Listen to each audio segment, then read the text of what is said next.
Ka-journey, kabantay mo ani? Daghan kay ta ang kugihan, daghan kay ta ang tarong, pero murag hinay gihapon ang asenso. Usahay makahuna-huna ka. Ngano man, aning kamot man ko. Nagkabudlay man ko, sakit gamay, di ba? Kay ang tinod ani ka-journey, dili tanan problema kwarta. Kasagaran, problema sa huna-huna. Tanawa ang kinabuhi nato karon. Daghan ta og kahibalo, daghan ta og access, pero daghan gihapon ang nahunong. Ngano?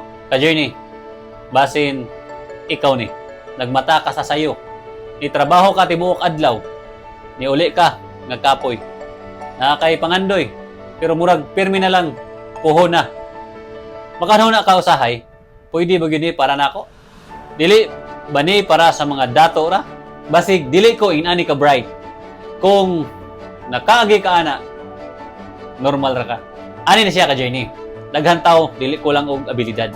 Kulang lang og training sa huna-huna. Wala sila naanad mo tanaw og mas dako nga posibilidad para sa ilang kaugalingon. Dili pasabot nga weak ka. Pasabot lang nga wala pa nimo na stretch ang imong huna-huna. Ug ang nindot ani, ang huna-huna matun-an.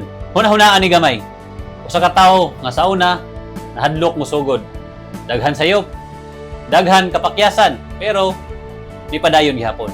Dili kay kusgan siya, kundi kay wala siya muhunong.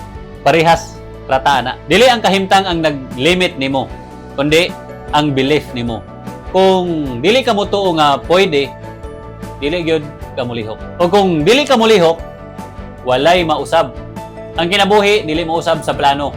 Mausab siya sa bag-ong huna-huna.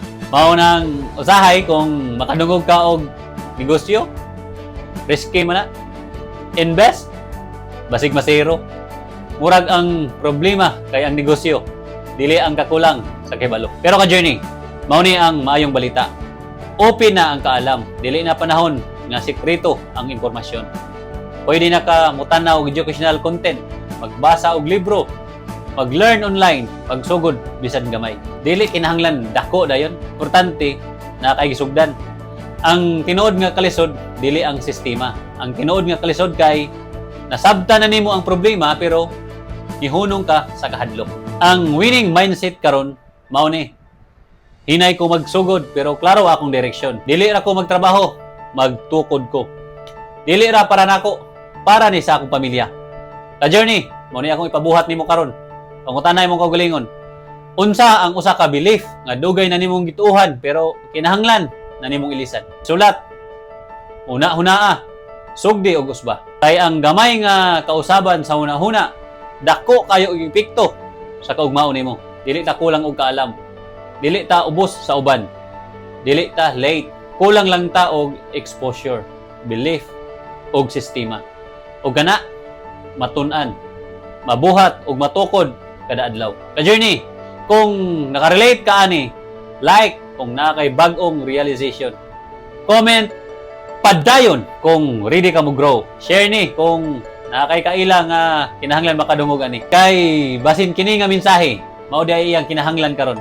Push, push, push yourself. Kay kung dili ka mo push sa imong kaugalingon, kinsa man di ay. Gayo kalimot sa Philippians chapter 4 verse 13. I can do all things through Christ who gives me strength.